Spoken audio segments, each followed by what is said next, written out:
सदगुरु कबीर साहेब की जय। काशी लहर तारा धाम की जय। गुरु धनी धर्मदास साहेब की जय। आचार्य गद्दी खसिया धाम की जय। आचार्य गुरुजनों की जय। पंसी हुजूर साहेब की जय। सभी संत महापुरुषों की जय। सभी भक्त हंस जनों की जय।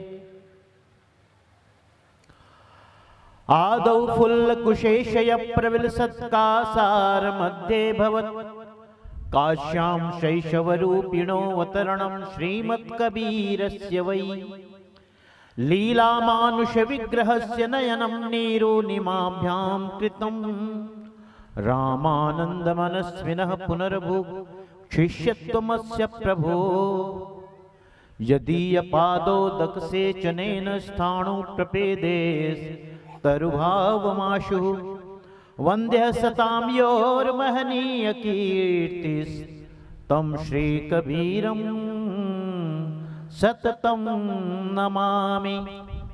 नमः सद्गुरुदेवाय नमो मंगलरूपिणे नमः सत्यस्वरूपाय कबीराय नमो नमः।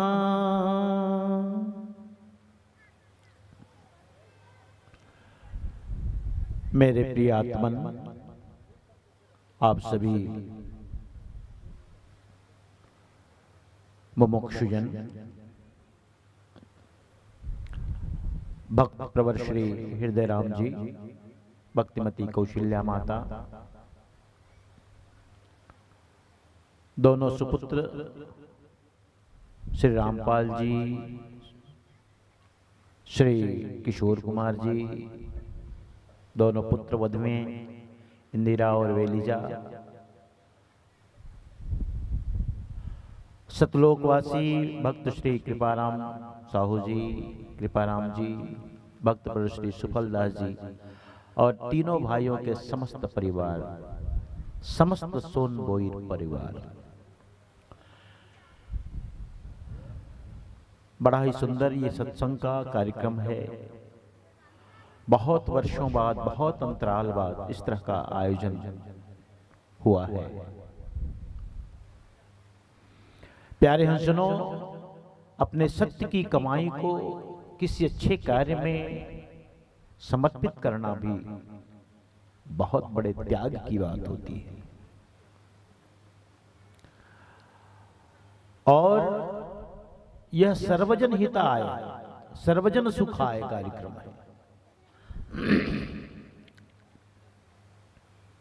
कहते हैं ना, भगीरथ ने अपने पूर्वजों को तारने के लिए गंगा का अवतरण किया था पृथ्वी पर। उनके 60,000 पूर्वज तर गए उनके अकेले तप से। भगीरथ ने घोर तप किया, तपस्या की, लेकिन गंगा मात्र 60,000 पूर्वजों को ही नहीं तारी। आज भी वो पतित पावनी गंगा पापियों को तार ही रही है। ऐसे ही सोनबोईर परिवार ने यह ज्ञान की गंगा का अवतरण धर्मटोला में किया है।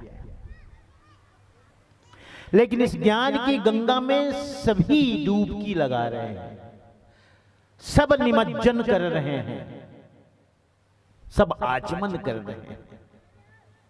मुझे लगता है गांव से भी बहुत सी माताएं, बेटियां, बहनें आई है ना, गांव से, और अपने आदिवासी समाज से भी हैं। हाथ उठाओ तो जरा, कितने लोग हैं? अच्छी बात, बस बस हो गए, बहुत अच्छा, सुनना ही चाहिए, सुनो।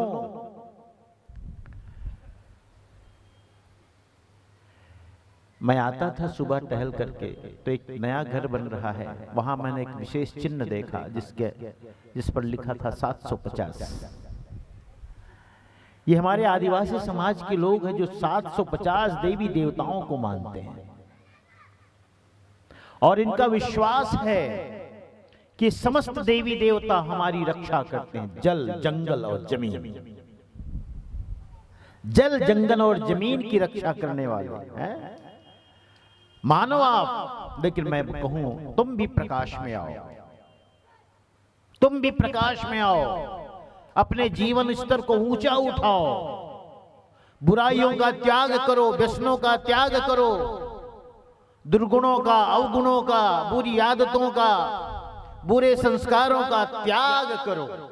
जीवन को निर्मल बनाओ, अच्छा बनाओ, सुंदर बनाओ, हल्का बनाओ, सबके लिए आह्वान। प्यारे हंसनो, जब तक हमें अपने मनुष्य जीवन की महिमा का ज्ञान नहीं होगा, हम मनुष्य जीवन की कीमत न समझेंगे। हमें तो ऐसा लगता है कि हम तो बस जन्म ले लिए। बड़ी कहानियां हैं इसके पीछे। 84 लाख योनि, 84 लाख योनि, और एकमात्र योनि मनुष्य,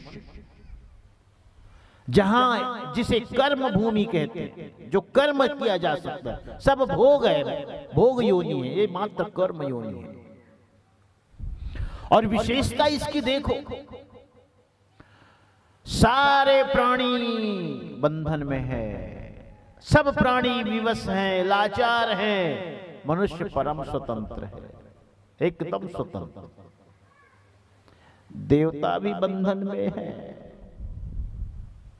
देवता सुख से बंधे हैं और पशु पक्षी दुख से बंधे हैं। मनुष्य परम स्वतंत्र है,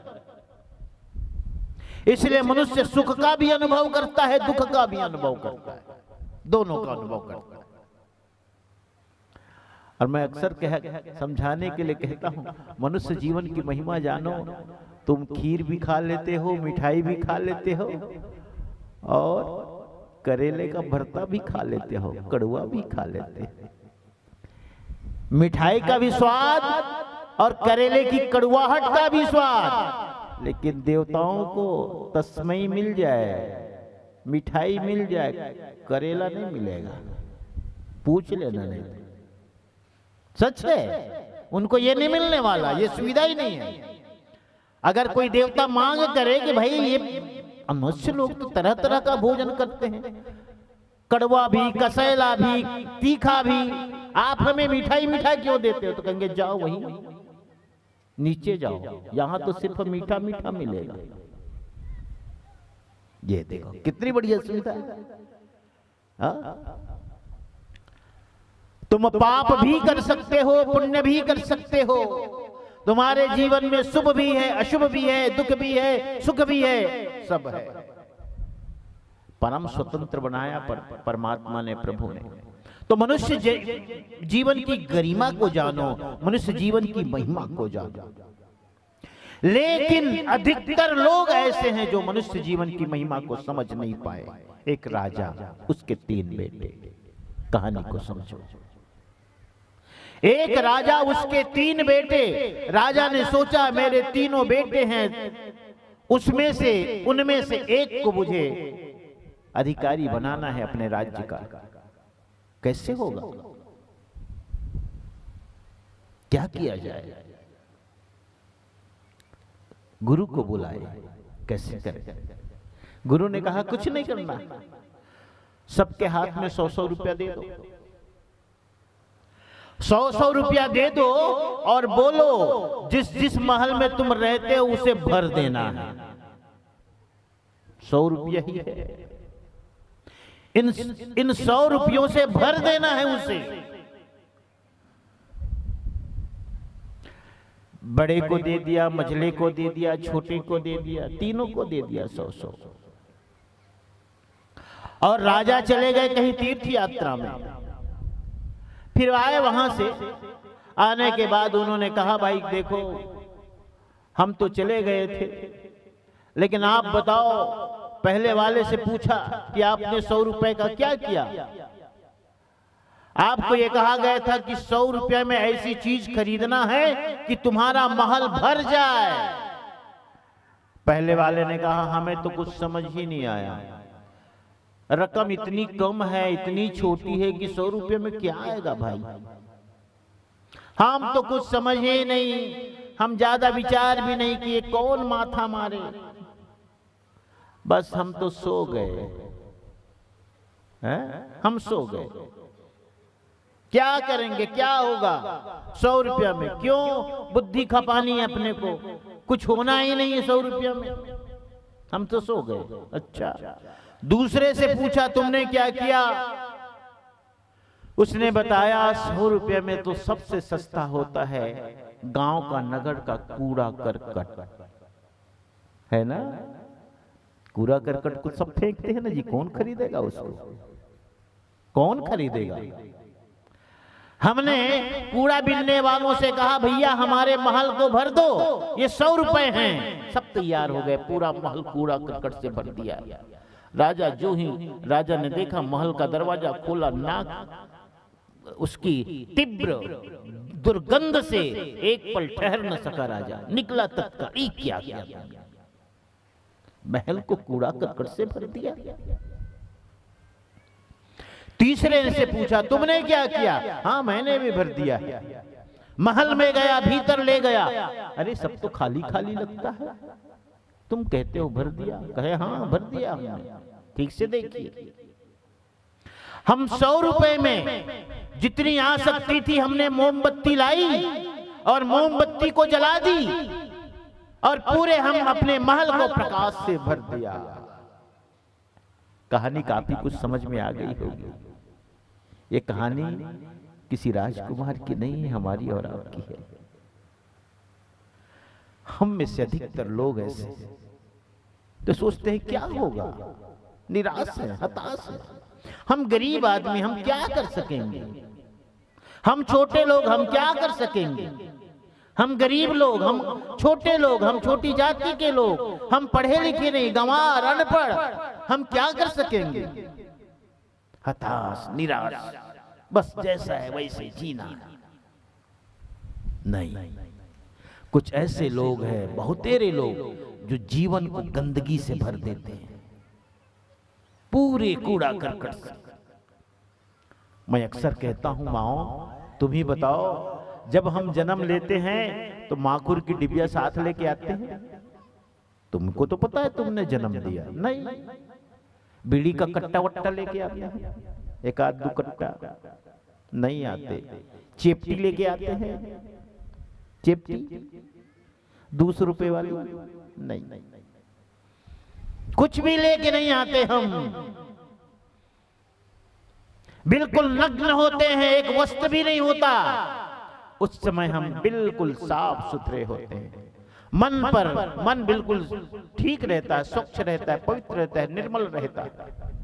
उसके बाद जीवन में कुसंग आता है, बुरे लोग आते हैं, और बुरे लोग और कुसंग में पड़ करके हम जीवन को इतना खराब कर डालते हैं, इतना बर्बाद कर देते हैं, पूछो मत भाई।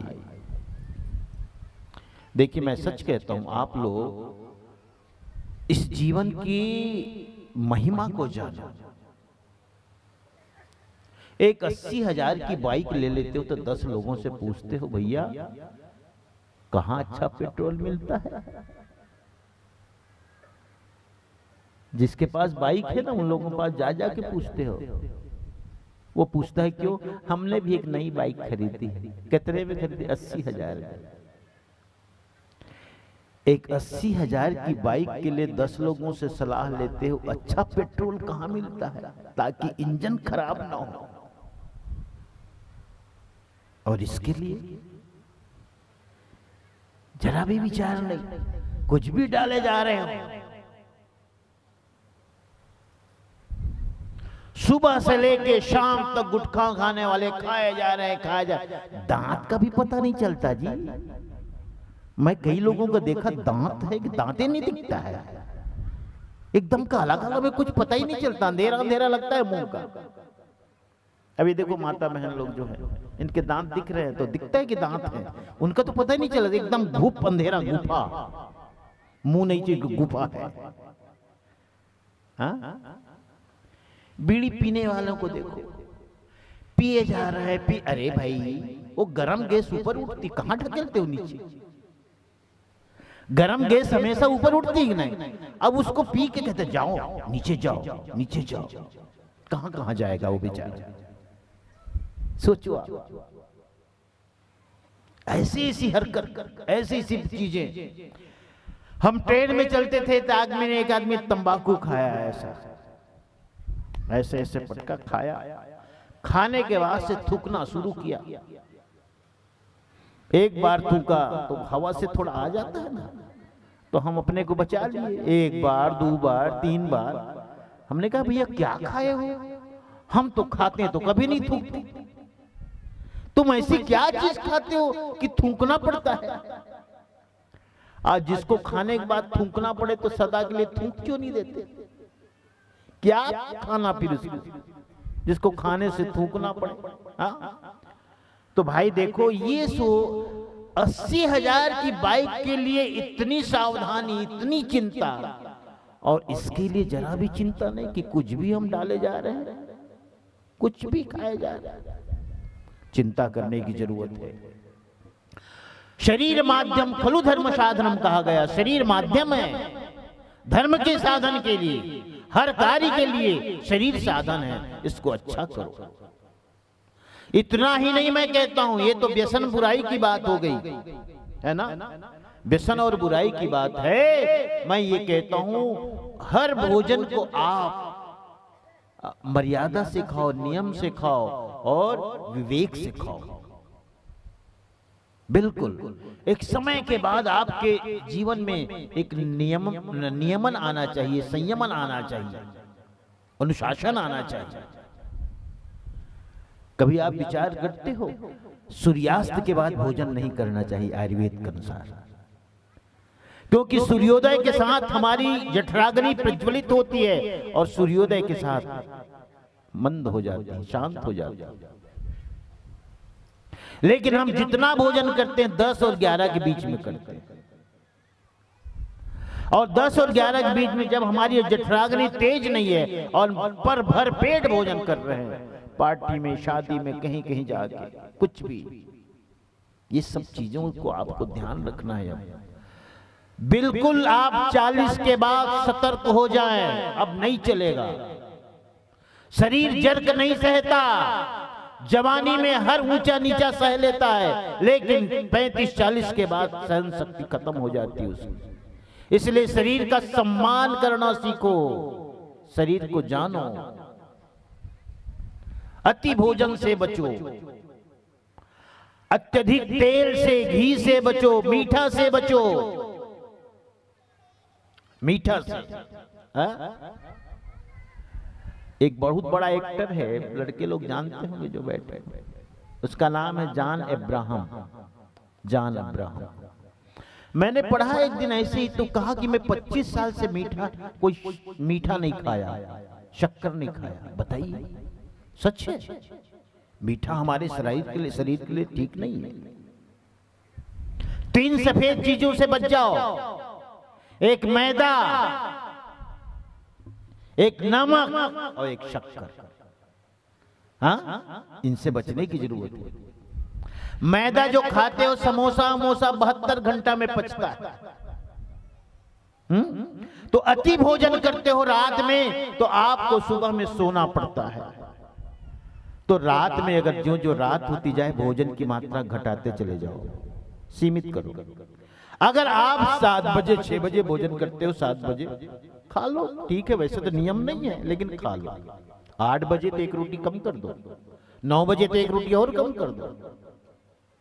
अगर कभी कभी हमें 10 बजे 9-10 बजे, तो वैसे तो हम अवॉइड करते हैं, लेकिन खाना भी पड़ता, तो 1 ही रोटी खाते, नहीं खाना, क्योंकि कल फिर सुबह सत्संग करना, उठना है, 5 बजे उठना है, अपने लिए तो नियम है ना। हाँ, तो प्यारे हंसनो, जीवन की महिमा को जानो, इसकी गरिमा को समझो। तो ऐसे बहुत से हताश निराश लोग हैं जो वैसे ही है, जो राजा के पहले बेटे की तरह। कुछ दूसरे लोग हैं जो गंदगी है जिनके जीवन में, बुरी आदतों की गंदगी, व्यसनों की गंदगी, बुरे चिंतन की गंदगी, विचारों की गंदगी। तीसरे कुछ आप जैसे लोग हैं जो यहां बैठे हैं, जो इस उम्मीद से आए हैं, जो इस जिज्ञासा से आए हैं कि साहिब से कुछ हासिल हो जाए, कुछ मिल जाए, कुछ जीवन का ऐसा कुछ जीवन के लिए मिल जाए, एक कोई चोट, शब्द की चोट, दिशा बदल जाए, जीवन का टर्निंग पॉइंट आ जाए, पद बदलाव की बिंदु आ जाए, इसलिए आप बैठे हो। तो ये प्रकाशवान मैं कहता हूं, जो सत्संग में आए हैं वो तीसरे तरह के लोग। सदगुरु कबीर साहब ने कहा, सदगुरु कबीर साहब ने कहा कि 3 चीजें बड़ी दुर्लभ है, मानुष तन, सदगुरु मिलन, मोक्ष की इच्छा हो। ये 3 बातें अभी हमारे टुकेश्वर जी कहते थे इस बात। मानुष तन, सदगुरु मिलन और मोक्ष की इच्छा, 3 बातें। सदगुरु से मिलना भी सौभाग्य की घड़ी है। मनुष्य का तन, मनुष्य तन में मनुष्यता। मनुष्य तन का मतलब यही नहीं है कि मनुष्य का तन बहुत लोगों ने पाया, लेकिन मनुष्य का तन पाकर के भी उनके जीवन में मनुष्यता नहीं देखी जाती। मैं कल या सुबह में कहता था 4 बातें है ना, पशु और मनुष्य में एक जैसा है। भोजन, नींद, प्राणों का भय, जान का भय, अपनी जान का भय और संतानोत्पत्ति। ये 4 बातें मनुष्य में हैं और पशु में भी है। धर्म की विशेषता है। जो सत्संग में आता है उसी धर्म को जानने आता है, उसी विवेक को जगाने आता है। विवेक का मतलब है सत्य और असत्य की परख करने की बुद्धि, सार असार की, कर्तव्य अकर्तव्य की, खाद्य अखाद्य की, पेय अपेय की, कर्म अकर्म की। इसकी जो विवेक करे उसको कहते हैं, है ना, वो सत्संग से प्राप्त होता है। प्यारे हंसनों, इसीलिए सत्संग में हम आते हैं, चिंतन करते हैं, गुरु के समक्ष बैठ करके हम जीवन के बारे में सोचते हैं, विचार करते हैं। इसलिए जीवन के लिए सबसे ज्यादा उपयोगी सत्संग है। कथा में उतनी बात नहीं है, कथा में थोड़े सार मिलता, 4 घंटा सुनने के बाद थोड़ा सा सार मिले, लेकिन सत्संग में सार ही सार है। हर लाइन, हर पंक्ति को ध्यान से सुनो, सार मिलेगा।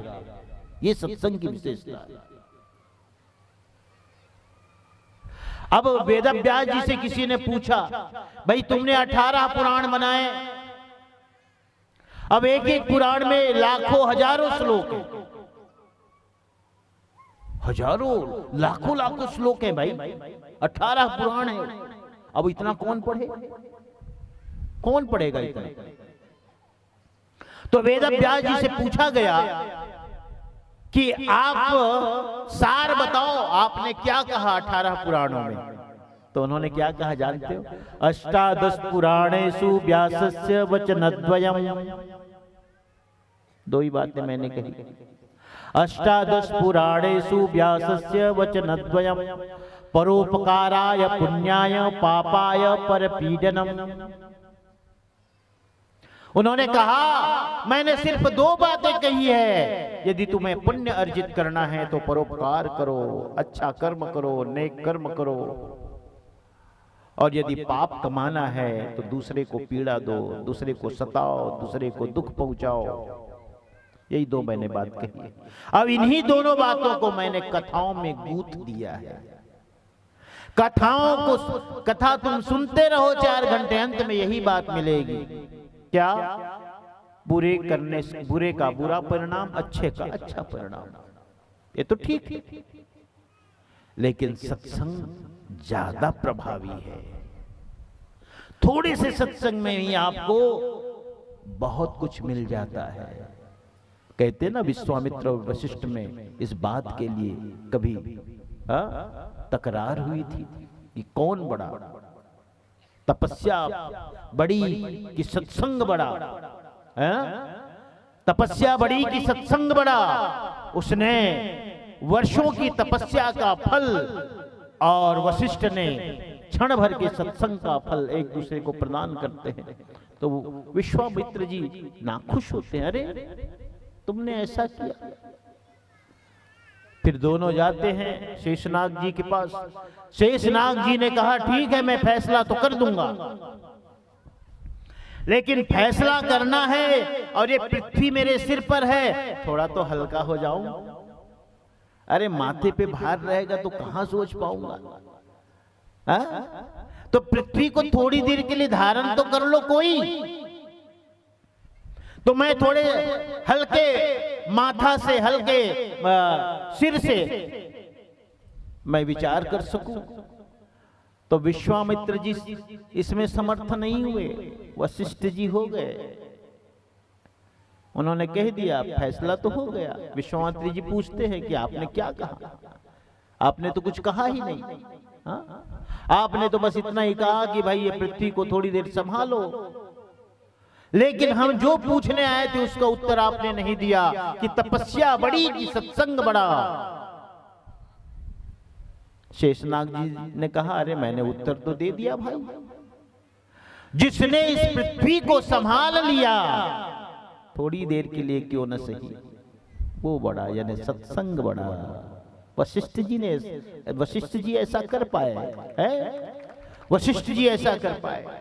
इसलिए सत्संग सबसे ज्यादा प्रभावी है जीवन परिवर्तन के लिए।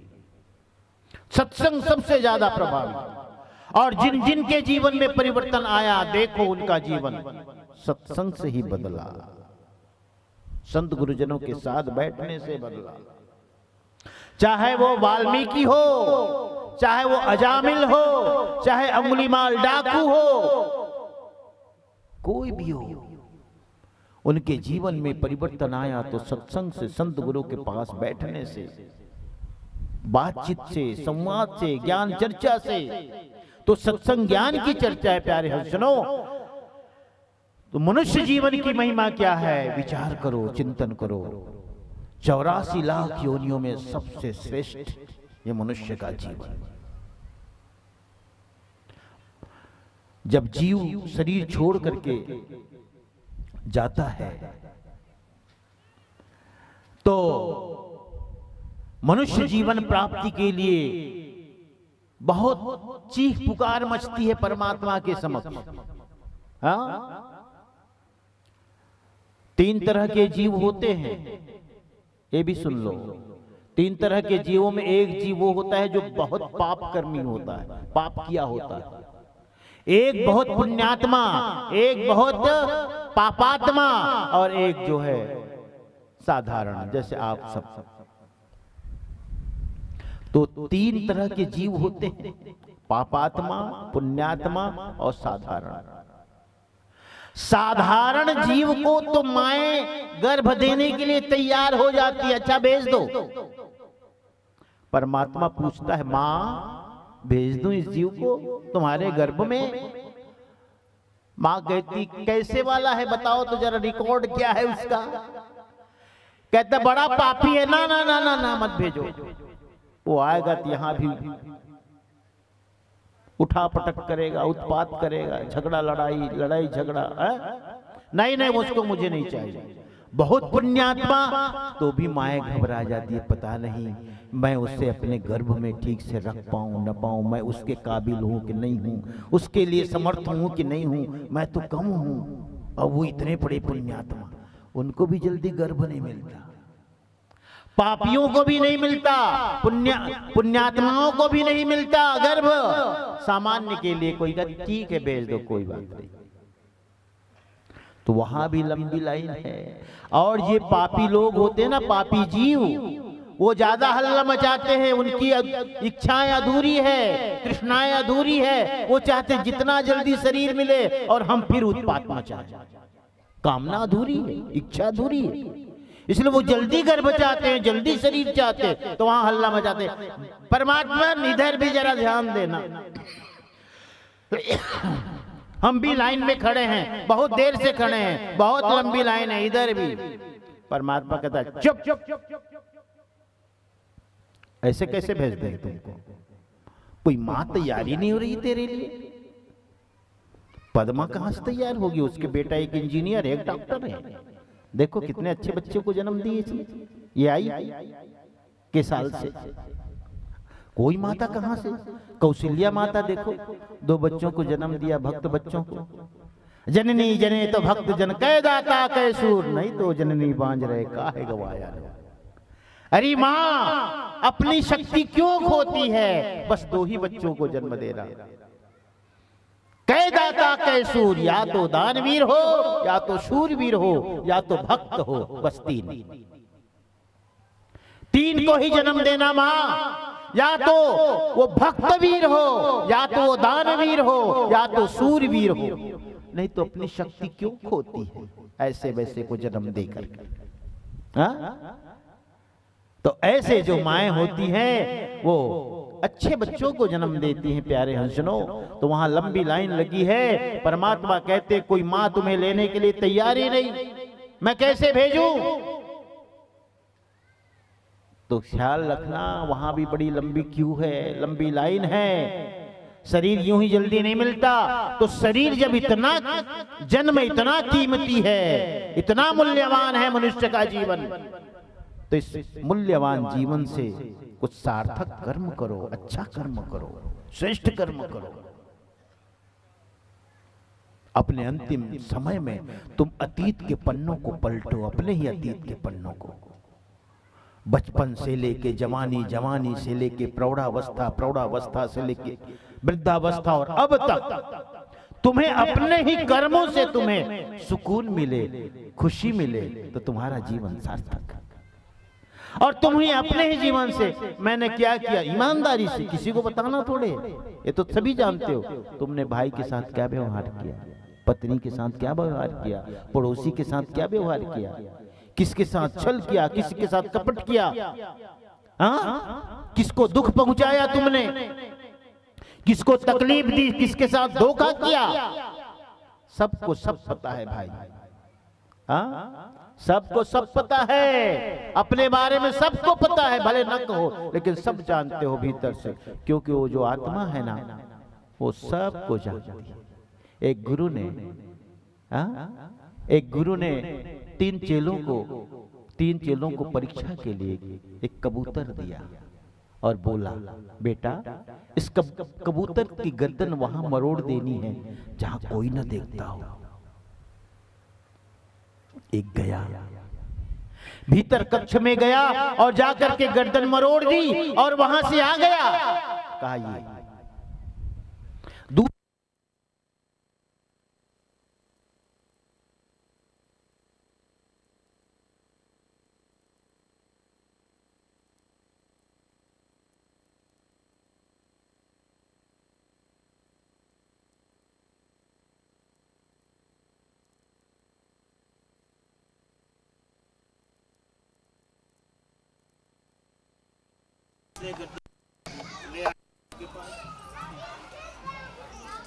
तीसरा वहीं का वहीं खड़ा है। गुरु ने पूछा, बोलो क्या है,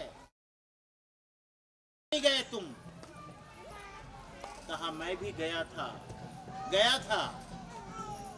ऐसी जगह में गया था जहां मुझे कोई नहीं देखता था, लेकिन जब यूं ही मैंने गर्दन पे हाथ रखी तो मुझे लगा मैं तो देख रहा हूं,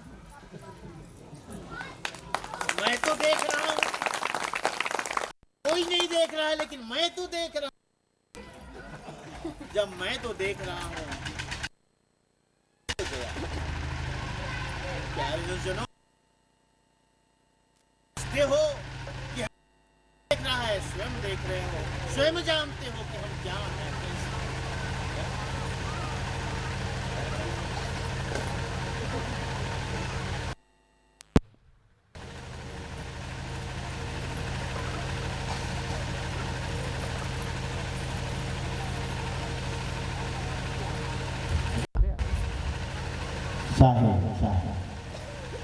यही कथे जहां राम रामायण तहां कुकुर कटाए।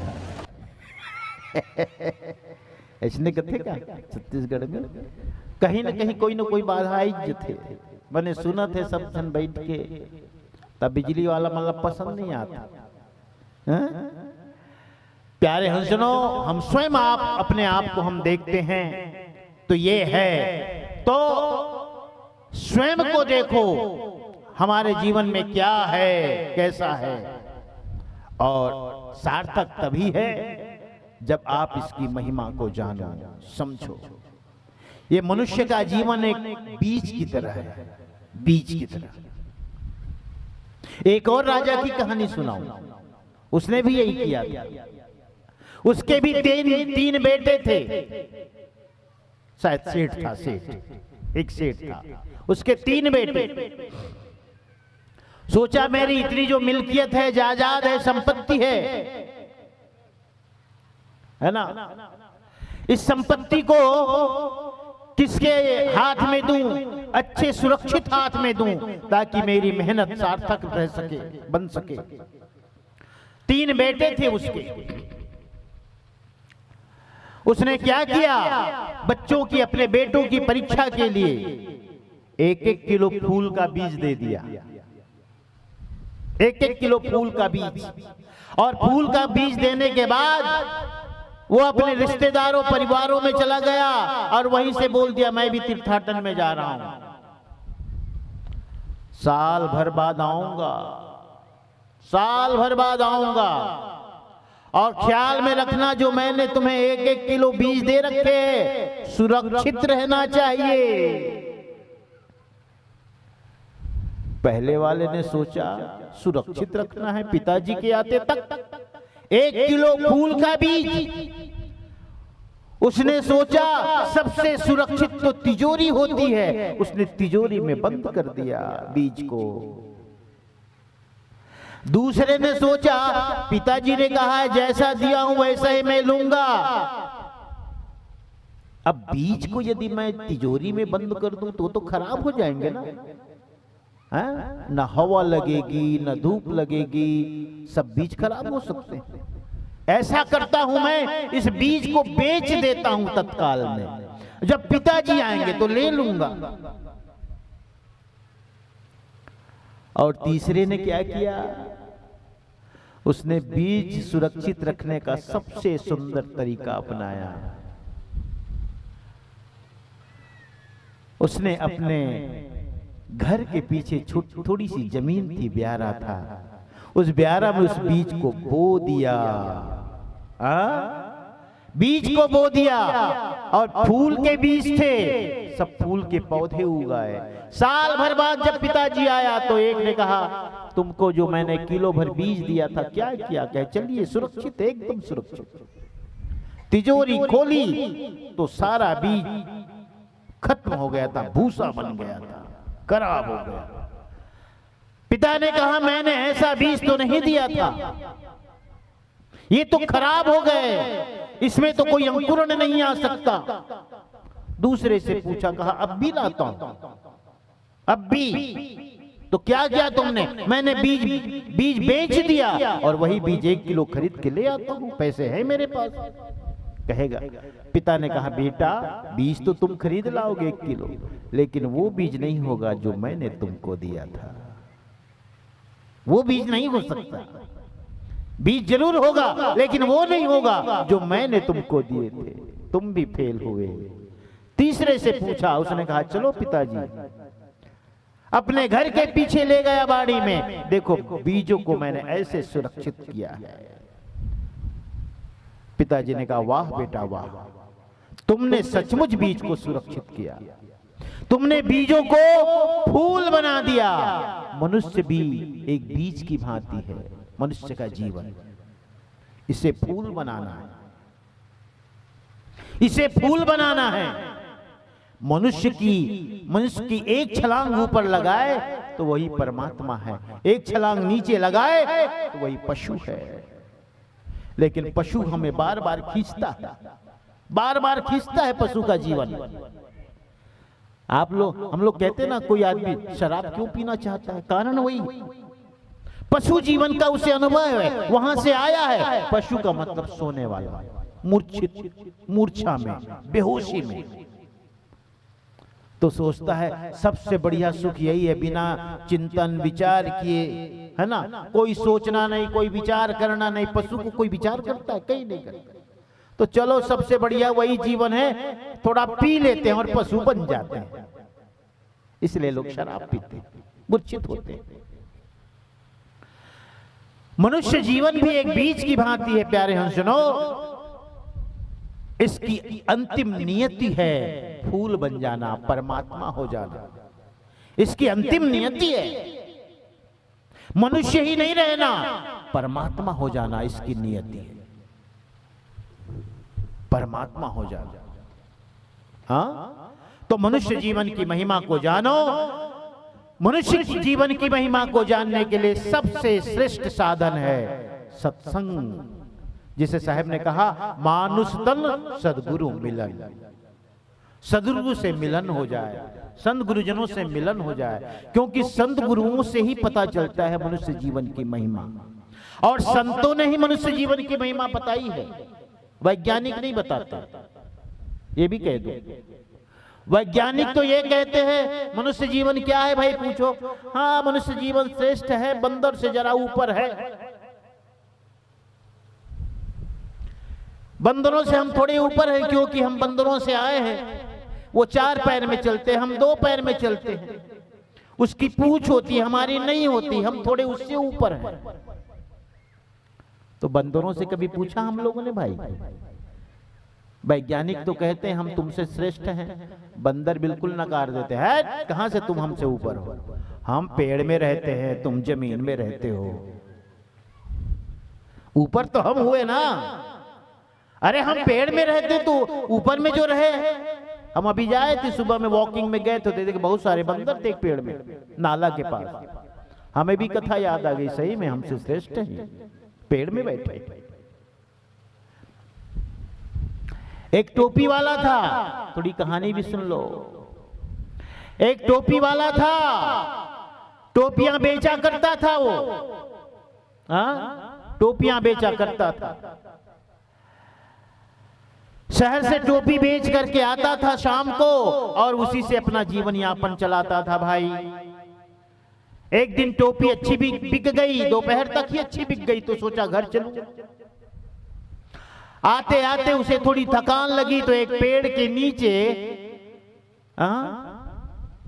थोड़ी टोपियां बच गई थी। मानो 100 ले गए थे तो 75 बिक गई, 25 बच गई थी। तो वो टोपियों का बैग रख दिया, और जो उसके पास गमछा था उसको सिराना लगा लिया, और छाया थी, थोड़ा थकान मिटाने के लिए, सुस्ताने के लिए थोड़ा सा लेट गया तो लेट हो गया, सो ही गया। जब उठा तो क्या देखा जानते हो? बैग खाली, टोपियों का जो बैग था वो खाली। उसने सोचा कहां गया, कोई चुरा लिया। अगर चोरी करने के लिए चोर आता भी तो थैला तो ले जाता ना, टोपियां ही थोड़ी ले जाता। अब इतनी देर लगाए कि टोपियां निकाले, थैला छोड़े। चोर तो जितना जल्दी करना चाहता है, वो तो बैग के साथ ले जाता। उठा, इधर उधर देखा, ऊपर देखा, सब बंदर टोपी पहने थे, गांधी जी वाली टोपी सब पहने हैं। देखा, अच्छा मतलब टोपियां तुम सब ने पहन ली। हम सो रहे थे, सब टोपियां लेकर के अपने टोपियां पहन ली। उसे पता था, पूर्वजों ने कुछ सबक दे रखी रही होगी कि बेटा कभी बंदर ऐसा करे, बड़े नकलची होते हैं बंदर, है ना। तो जैसे अभी भी तुम अयोध्या जाओ, मथुरा जाओ, काशी जाओ, बंदरों से बहुत बच के रहना पड़ता है। काशी में एक संकट मोचन मंदिर है, हनुमान जी का मंदिर, और हनुमान जी का जहां मंदिर होगा तो बंदर तो कहते हैं तो हमारा ही मंदिर है, हमारी बिरादरी के थे हनुमान जी, हम नहीं रहेंगे तो कौन रहेगा। तो वहां तो बंदर इतने उत्पात मचाते हैं भैया कि तुम कहीं मुंह धोने के लिए चश्मा निकाल के इसे रखो तो एक क्षण में गायब।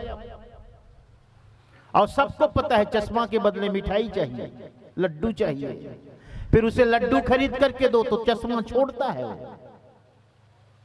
हाँ ठीक है।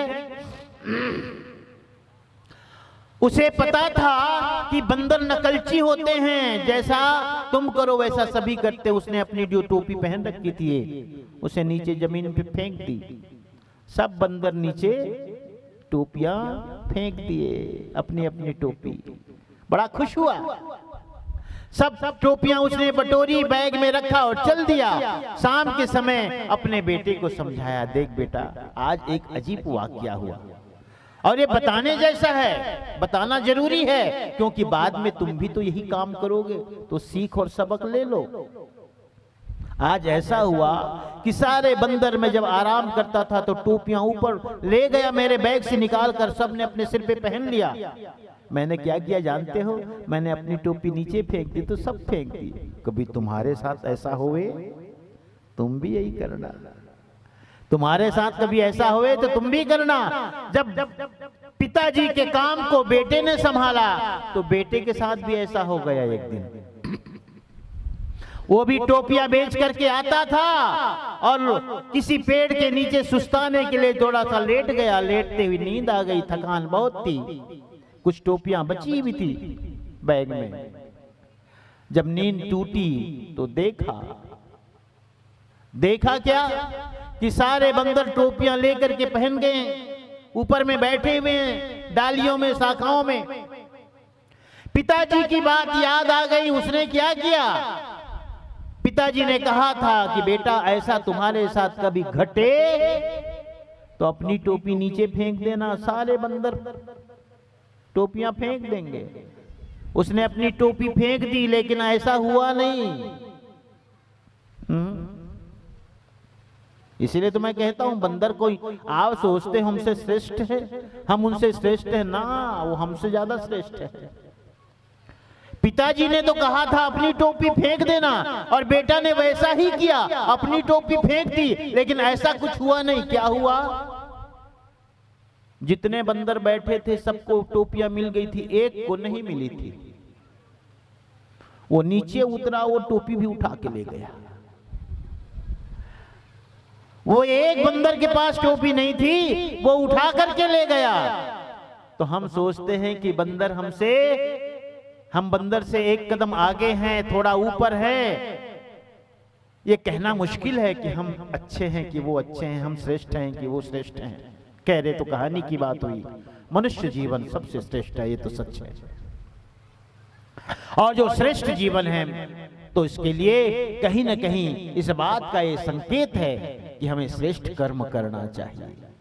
तो श्रेष्ठ कर्म कैसे करें? इसके लिए संत गुरु ही सबसे बड़े माध्यम है, सत्संग ही। प्रायः मैं अपने सत्संग में कहता हूं, अगर तुम्हें अच्छा घर बनाना है तो इंजीनियर के पास जाते हो, तुम्हें कोई बीमारी है इलाज कराना है तो डॉक्टर के पास जाते हो, बड़े अच्छे डॉक्टर के पास जाते हो, पूछ के जाते हो। और केस मुकदमा में तुम्हें जीत हासिल करनी है तो तुम अच्छे वकील के पास जाते हो ना। हाँ, और खेती अच्छी करनी है तो किसी अच्छे किसान के पास जाते हो जो खेती का जानकार होता है। ऐसे ही सब के पास तुम जाते हो जो जानकार हैं, लेकिन जीवन के जानकार संत और गुरु है। प्यारे हैं, सुनो, जीवन कैसे सुंदर बने, जीवन की इमारत कैसे अच्छी बने, जीवन में कैसे शांति आए, कैसे सुकून आए, कैसे खुशी आए, कैसे सुख आए जीवन में, ये चीज जाननी है तो संत गुरु के पास आओ।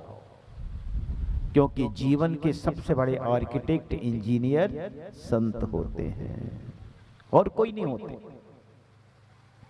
ये सत्संग वही है जहां तुम जीवन जीने की कला सीखने आते हो।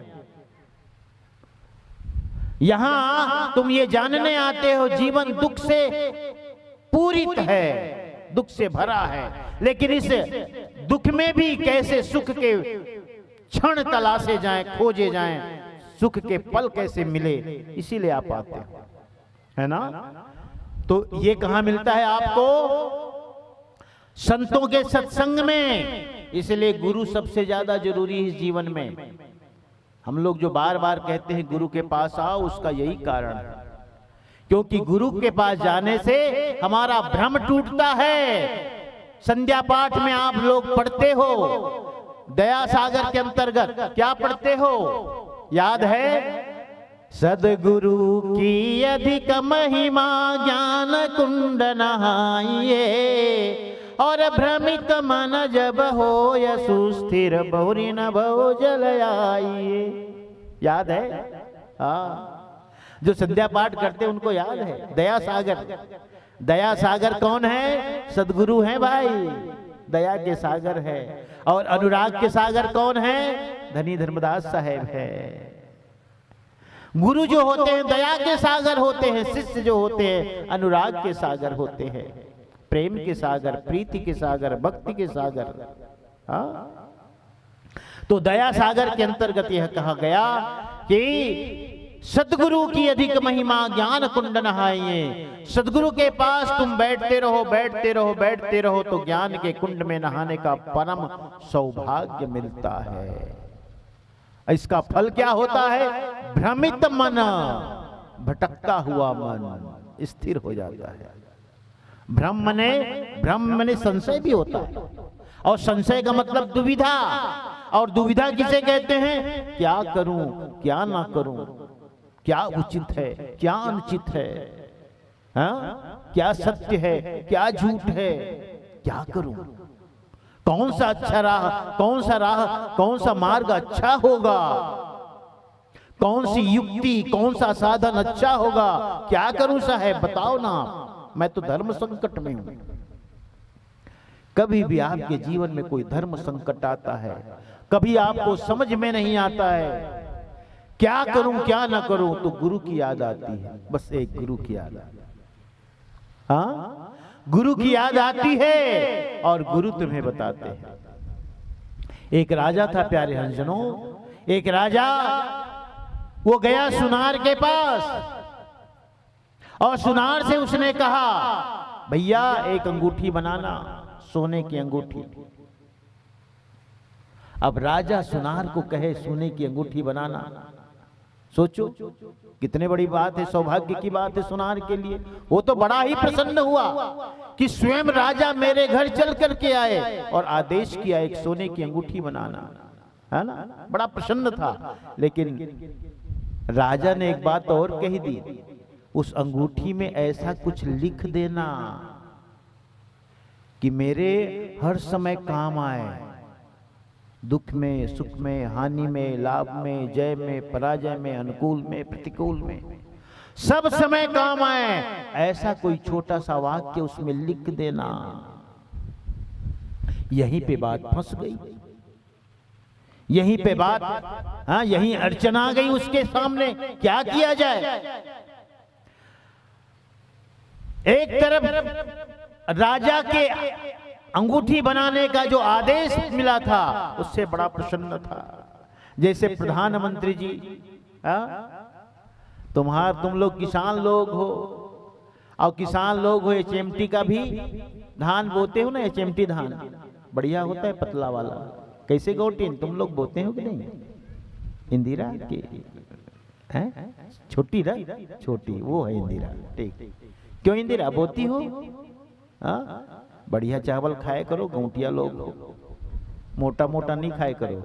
हाँ, अब उन्हें प्रधानमंत्री जी आए छत्तीसगढ़, पता चला धर्मू टोला में हृदय राम गौटिया है, उसके घर बहुत जमीन है और बढ़िया बढ़िया वो लोग अच्छी अच्छी किस्म का धान बोते हैं। तो आकर कह दे भैया 1 क्विंटल चावल भिजवा देना एचएमटी का, तो कितनी खुशी हो जाएगी जी। स्वयं प्रधानमंत्री आदेश किया, ये तो पेपर में छप जाएगा, अखबार में आ जाएगा, पत्रकार दौड़े आएंगे आपसे पूछने के लिए, हाँ, आपसे इंटरव्यू लेने आ जाएंगे, कैसा रहा, कैसे हुआ, क्या हुआ। एकदम ऐसे ही राजा ने आदेश तो कर दिया कि एक अंगूठी बनाना, लेकिन उसमें ऐसी बात लिख देना कि हर समय काम आए। समझ में बात नहीं आई, क्या करूं क्या न करूं। उसी समय उसके गांव में एक संत आया था। प्यारे हंसजनों, जहां कहीं समाधान न मिले वहां संत ही काम आते हैं। जीवन में जहां कहीं कोई समाधान न मिले वहां संत गुरु ही काम आते हैं। संत जी ने कहा, यह तो बहुत सरल बात है। सुनार ने कहा कि इसमें ऐसा कुछ लिख देना है कि सब समय काम आए। तो आप बताओ क्या लिखें? कहे तो बहुत सरल बात है। तो कहे क्या? बस इसमें लिख दो this too will pass, English में लिखा दिस टू विल पास, यह भी बीत जाएगा। हिंदी में अर्थ क्या होता है? यह भी बीत जाएगा, यह भी बीत जाएगा, इतना ही लिखवा दो। यह भी बीत जाएगा लिखवा दिया। हाँ, और फिर क्या हुआ? राजा साहब को उन्होंने अंगूठी दे दी। राजा के मन में ऐसा भाव हुआ एक दिन कि मैं अपने राज्य का विस्तार करूं। सेनापति को आदेश किया कि पड़ोस के जो राज्य है उस पर आक्रमण किया जाए और उसे अपने में शामिल कर लिया जाए। लेकिन बात उलटी हो गई भाई, जीत नहीं हुई, हार मिली। हार मिली तो राजा को अपनी जान बचाने के लिए भागना पड़ा। घोड़े पे सवार होकर के भागता रहा, उसके पीछे दुश्मन के सैनिक थे। भागता भागता भागता भागता जंगल की तरफ भागा। अंत में उसने घोड़े को छोड़ दिया और पैदल भागने लगा। जा करके एक खोह था, खोह गुफा जैसे, उसमें उसने शरण ली। उसने सुना, अरे दुश्मन के घोड़ों की टापों की आवाज हाँ सुनाई पड़ रही है, नजदीक से नजदीक, नजदीक से नजदीक। दिल की धड़कनें बढ़ने लगी। उसने झट से उसको देखा, अंगूठी को खोल करके लिखा था दिस टू विल पास, राजन ये भी बीत जाएगा, धैर्य रखो, घबराओ नहीं, ये भी बीत जाएगा। ये संकट आया है, ये परेशानी आई है, ये भी बीत जाएगा, चिंता न करो। दिल को ठंडक पहुंची। घोड़ों की टापों की आवाज नजदीक से नजदीक, नजदीक से नजदीक, और उसके बाद उससे पार करके आगे बढ़ गए सैनिक। तो अब दूर से दूर, दूर से दूर होने लगे। बहुत अच्छा लगा उसे। फिर कुछ साल बाद उसने फिर से अपने सैनिकों को जोड़ा, फिर से संगठन को मजबूत किया और उस राज्य पर आक्रमण किया, चढ़ाई कर दिया। जब चढ़ाई कर दिया तो इस बार उसे जीत मिली। क्या मिली? जीत मिली। जब जीत मिली तो अपने राजमहल में आने की तैयारी हुई। उसकी स्वागत के लिए सारी तैयारी की गई। राजपथ से राजमहल, राजा साहब बहुत ही धूम धड़ाके के साथ, सैनिकों के साथ सवार होकर के चलता हुआ राजपथ पर चलता आ रहा है अपने राजमहल में। सैनिक घोड़ों पे सवार थे और सारी तैयारियां थी, लाव लश्कर थे। और राजा को अहंकार आ गया, अभिमान आ गया कि मैं श्रेष्ठ हूं, मैं बड़ा, मैंने जीत लिया, मैं विजयी। तो सूरज की रोशनी अंगूठी पे पड़ी, अंगूठी पे पड़ी। ख्याल गया, उसने फिर खोल के देखा, राजन दिस टू विल पास, ये भी बीत जाएगा। राजन दिस टू विल पास, ये भी बीत जाएगा। जो घमंड था, जो अकड़ करके चलता था, जो फूल गया था, बस शांत हो गया। This too will pass. कोई भी स्थिति सदा रहने वाली नहीं। कल दुख था तुम्हारे जीवन में, वो भी सदा नहीं रहने वाला था। आज तुम्हारे जीवन में सम्मान है, सुख है, स्वागत है, ये भी सदा नहीं रहने वाला, ये भी बीत जाएगा। प्यारे हंसजनों, इस छोटी सी कहानी से सीख मिलती है कि कैसी भी परिस्थिति हो, अनुकूल हो, प्रतिकूल हो, सुख हो, दुख हो, हमें सब समय शांत रहना चाहिए। दुख आए तो एकदम सिकुड़ नहीं गए, एकदम दुख, क्या करें, कैसे करें, समझ में नहीं आ रहा है, क्या होगा, कैसे होगा, ना, शांत रह जाओ। सुख के भी क्षण आए तो उछलो मत, कूदो मत, इतराओ मत। और सुख के क्षण में बहुत लोग दूसरों का अपमान करना भी नहीं भूलते। किसी का अपमान करो मत, उस समय भी शांत हो जाओ। इसीलिए मैंने देखा है, उपलब्धि को पचा पाना भी सबके सामर्थ्य की बात नहीं होती। जो कोई बड़े पद में चले जाते हैं और बड़े पद में जाने के बाद, प्यारे हंसनों, बड़े पद में जाने के बाद मैंने देखा है घमंड में इतना चूर हो जाते हैं कि ना नीति देखते हैं, ना न्याय देखते हैं, जैसे भी उल्टा सीधा उल्टी सीधी हरकत करते हैं, परिणाम बुरा होता है। जो गंभीर होते हैं वो पी जाते हैं, मान को भी अपमान को भी, मान को भी और अपमान को भी पी जाते हैं। हाँ? इसलिए गुरु ही इस बात को सिखाते हैं प्यारे हंसनों कि गुरु के सत्संग में आने का, गुरु के सानिध्य में आने का सबसे बड़ा लाभ यही होता है कि हमें जीवन के लिए सीख मिलती है। कितनी भी कठिन परिस्थिति हो, हम शांत रहें, हम धैर्य धारण करें, हाँ? हम घबराएं नहीं और न ही हम इतराएं, ना हम घबराएं ना हम इतराएं, शांत रहें। हाँ? तो महापुरुष का संश्रय, दूसरी बात कहते हैं सद्गुरु कि महापुरुष का संश्रय यानी सत्संग सानिध्य, ये ज्यादा जरूरी है। और जब महापुरुष के का हम संश्रय करते हैं, सत्संग करते हैं, तो एक बात हमें जीवन के संदर्भ में मिलता है कि जीवन जो दुख से पूर्ण है, ये दुख मिटे कैसे, इसकी समाप्ति कैसे हो, इसी को कहते हैं मोक्ष की इच्छा। मैं मोक्ष को प्राप्त कर लूं, मैं मुक्ति को प्राप्त कर लूं, क्योंकि जब तक शरीर रहेगा, शरीर के साथ दुख जरूर रहेगा। इसे भी ध्यान से सुनो। आप लोग सोचते हो कि साहब इस बार नहीं तो अगली बार, एक बार और परमात्मा हमें मनुष्य का जीवन दे दे, इस बार तो हम किसान के घर हुए, अगली बार हमको किसी सेठ साहूकार के यहां दिए, है ना, किसी श्रेष्ठ बड़े व्यक्ति के यहां, अमीर यहां, हाँ? हम ऐसा सोचते हैं ना। लेकिन आपको मैं कहूं, आपको पिछले जन्मों का कुछ स्मरण नहीं है। मैं सुबह के सत्र में बताया था आपको, जब सृष्टि का निर्माण हुआ तब से जीव यहां आया है, और यहां आने के बाद निरंजन के जाल में ऐसा फंसा है कि आज तक लौटना नहीं हुआ। तब से लेके न जाने कितने बार हम जन्मे मरे, जन्मे मरे, जन्मे मरे। क्या आप सोचते हो कि पहली बार मनुष्य का जीवन मिला? गलत सोचते हो। कितनी बार मिला, कितने बार अमीर के घर पैदा हुए, कितने बार गरीब के घर पैदा हुए, कितनी बार आप ब्राह्मण के यहां, कितनी बार आप शूद्र के यहां, हाँ? बड़ा से बड़ा मकान बनाए, बड़ी से बड़ी प्रतिष्ठा पाए, बड़े से बड़े पद पाए, कोई कमी नहीं रही। यही हम सोचते हैं कि पहली बार है।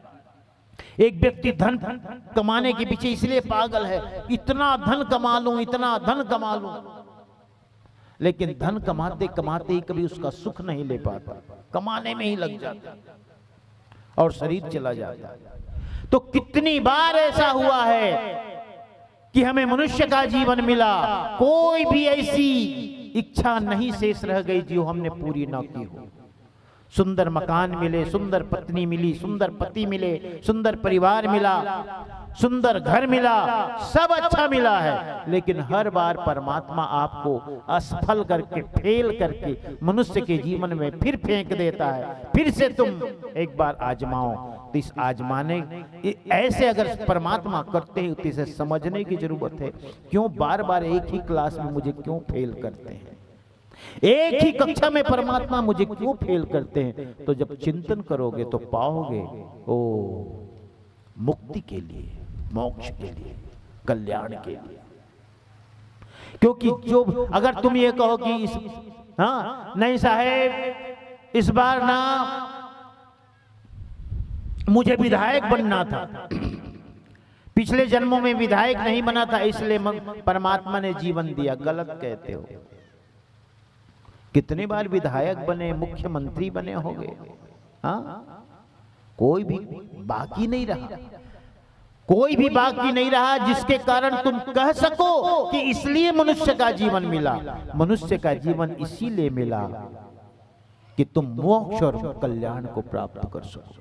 यही एक बात निर्णय में आती है, यही एक बात निर्णय में आती है प्यारे हंसनो। हाँ, तो आप उसके लिए प्रयास करो। ये कहां से हमें सीख मिलती है, शिक्षा मिलती है? सत्संग से, गुरु के पास बैठने से। वो जो भ्रम का निवारण होता है, दुविधा का, संशय का, ज्ञान के कुंड में नहाने से, तो हमें मोक्ष की इच्छा जगती है कि हम मोक्ष हो जाए, मुक्त हो जाए, मोक्ष को प्राप्त कर ले। क्योंकि शरीर के साथ दुख सदा है। आप ये ना सोचना कि साधु संतों को कोई कष्ट नहीं है, शारीरिक बहुत कष्ट होते हैं संतों के जीवन में भी।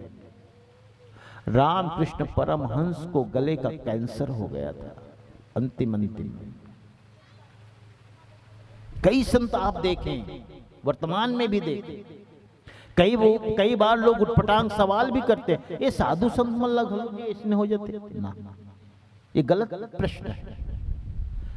शरीर के साथ प्रारब्ध जुड़ा है, और शरीर चाहे संत का हो चाहे असंत का हो, सुख दुख शरीर के साथ लगा रहता है।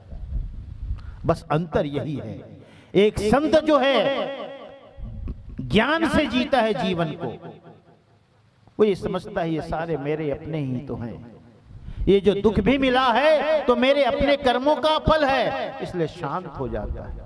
अपना ही तो है, कहां रोऊं, कहां मैं इसको दिखाऊं, किससे बताऊं, मेरा अपना ही तो है। जैसे आपका कोई बेटा नालायक हो जाए तो किससे कहने जाओगे? तुम नहीं लगता है जिसके पास जाऊंगा वही तो कहेगा, अरे तुम्हारा ही तो बेटा है, तुमने ही तो उपजाया। ऐसे ही जो संत महात्मा होते हैं, ज्ञान की भूमिका में जीते, वो कहते हैं अगर ये जीवन में दुख भी आया है तो मेरा अपना ही तो है, मुझे तो सहना है, मुझे तो भोगना है, और भोगे बिना कोई उपाय नहीं। तो शरीर के साथ दुख जुड़ा है, शरीर के साथ सदा दुख।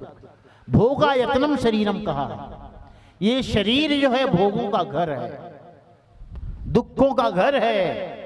हाँ, तो इसके लिए क्या, इसका उपाय क्या है? मुक्ति और मोक्ष और कल्याण। तो यहां आप जो आए हैं प्यारे हंसजनों, उसी को जानने आए हैं। एक चीज और भी सुन लो, 3 प्रकार के लोग होते हैं। यहां जो बैठने आए हैं, यहां सुनने आए हैं, उनमें भी 3 कोटि के लोग होंगे।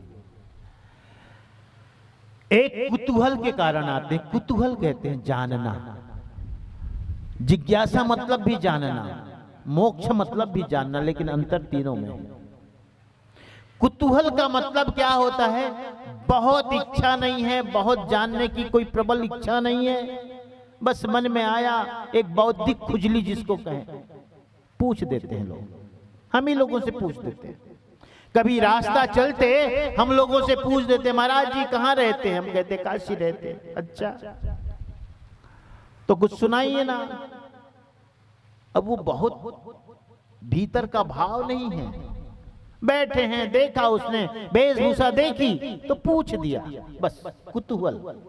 जैसे छोटे बच्चे सवाल कर देते हैं, ये जो छोटे बच्चे नहीं पूछते हैं, मम्मी मम्मी ये कुत्ता है, इसकी पूंछ ऐसी टेढ़ी क्यों है? नहीं पूछ देते? पूछ देते, कुत्ते की पूंछ टेढ़ी क्यों है? ये भैंस काली ही क्यों होती है? क्या जवाब दोगे उसको? और जवाब नहीं भी दो तो दूसरी बार नहीं पूछता हो, वो तुम हाथ में हूं ऐसे उंगली पकड़ लिया है तुम्हारी उंगली, और जा रहा है कहीं गली गली, वो जो भी देखा उसी के बारे में पूछ देगा।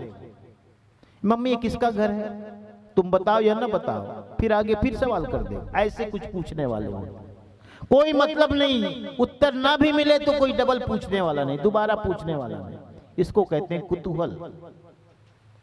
हम लोग ट्रेन में भी बैठे रहते हैं तो कह देते हैं महाराज जी कुछ सुनाइए ना, तो सुनाने के लिए जो कह रहा है उसमें कोई बहुत जानने की जिज्ञासा नहीं है, तो कई बार तो ऐसा भी कह देते हैं महाराज जी कुछ सुनाइए ना, टाइम पास होगा। अब टाइम पास के लिए जो सुनना चाहेगा उसके सुनने में क्या प्राण होंगे, क्या इच्छा होगी, क्या चाहना होगी, आप विचार कर लो। तो हम उनसे सीधी बात कह देते हैं, भाई अब थोड़ा शांत रहो ना, है ना, क्या बातचीत जरूरी है। और ये सच मैं आपको बताऊं, मैं ट्रेनों में सफर करता हूं तो मैं बहुत कम बोलता हूं। कभी कभी तो 24 घंटे बीत जाते हैं, उतरते समय पूछते हैं महाराज जी कहाँ जा रहे हैं, तब उन्हें पता चलता है कि मैं काशी जा रहा हूं कि कहीं जा रहा हूं। क्या जरूरत है बात करने की, जरूरत ही नहीं। कुतूहल से कुछ लोग है पूछना चाहते हैं, कुछ लोग जिज्ञासा से पूछना चाहते हैं। जिज्ञासा का मतलब है जानना है, बस जान ले हम। इस श्लोक का क्या अर्थ है, इस चौपाई का क्या अर्थ है, बस जान लें, संग्रह कर लें, संचय कर लें, ज्ञान का संचय, जिसको साहब ने पोथी पढ़ पढ़ जग मुआ कहा, पंडित कहा, संचय इकट्ठा कर लो। हाँ, तो जिज्ञासा उसे कहते हैं, जानने बस आए। जैसे माता लोग है, सूर्या गई या राजनांदगांव, चलना लुगरा देख लेथन एक दो, तो पैसा तो नहीं है, वो लेना कहीं नहीं, देख लेथन बस। अब गए वहां दुकान में, दुकानदार ने पूछा बने साड़ी दिखा दे, के कतिक के 200 500 जो भी, 500 की साड़ी दिखाते, 1 ठन 2 ठन 3 ठन 4 ठन, और वो आपस में गुटिया गुटिए दे बने हैं, नहीं तो दूसरे का ये नहीं, ये करिए कर, ये ठीक नहीं है, नहीं ये बने हैं तो वो ठीक नहीं है, गुटिया थे। 5-10 ठन लुगरा दिखा रहे इस दुकानदार, कैसे वो कैसे जात हो उठ के, नहीं है इसने देखे ऐसने देखे बार आ रहे हैं, भाव रेट देखे बार आ रहे हैं, मन पैसा लेके नहीं यहाँ लगी इसको कहते जिज्ञासा। और मुमुक्षा किसको कहते हैं? मुमुक्षा का मतलब पूरी तैयारी करके आए। हमारे यहां भी लोग आते हैं, कुछ लोग कहते हैं हम साधु बनेंगे, तो हम कहते हैं भाई बन जाओ। तो क्या करना पड़ता है साहब साधु बनने के लिए? सब बताते हैं, हम सोचते हैं आया होगा बनने, तो ठीक है ऐसा करो, कल तुम कुछ कपड़े ले आओ, नारियल ले आओ, फूल बत्ती, हुई बालों छिलवा लो। संत बनने के लिए सब करना पड़ता है। नहीं साहब अभी बस पूछे बरा का करे लगते, बाद में बनबो साधु। तब बाद में बनबे तो सबला बीच कावत पूछ दे जीते हैं, सवाल ये है ना। मुमुक्षा का मतलब जो तैयारी से आया है। जैसे माता लोग एकदम पैसा पकड़ के गए हैं, खरीदे वो जाज पूछन नहीं। संत बनने के लिए आप आए हो, पूरी तैयारी के साथ आए हो कि संत हो जाना है। तो धर्मदास साहब और कबीर साहब का उदाहरण सबसे सुंदर। कबीर साहब के समक्ष धर्मदास साहब से हाथ जोड़ करके बैठे हैं, साहेब बता दो, जानना नहीं है साहेब, हो जाना है। हम हो जावे, जैसा तुम हो वैसा हम हो जाए, इसका नाम मुमुक्षा है। आप बहुत से ऐसे हैं जो आए हैं उस भाव से कि हे साहब हम भी वही सुख को प्राप्त कर ले, वही शांति को प्राप्त कर ले, कुछ आपके ऐसे वाणी वचन सुन पाएं और हमारा जीवन बदल जाए, इसको कहते हैं मुमुक्षा। इसलिए मैं संबोधन में हमेशा मुमुक्षु शब्द का प्रयोग करता हूं। तुम मोक्ष की इच्छा लेके आए हो, तुम हो जाना चाहते हो, तुम डूब जाना चाहते हो जाना चाहते हो। कहते हैं विवेकानंद रामकृष्ण के पास गए, उसने कहा था, पूछा था ईश्वर से मिलना हो जाएगा, भगवान से मिलना हो जाएगा। अब पढ़े लिखे व्यक्ति थे विवेकानंद जी, विद्वान थे। उन्होंने कहा लेकिन मैं आपसे कह देता हूं, मुझे शास्त्रीय उत्तर नहीं चाहिए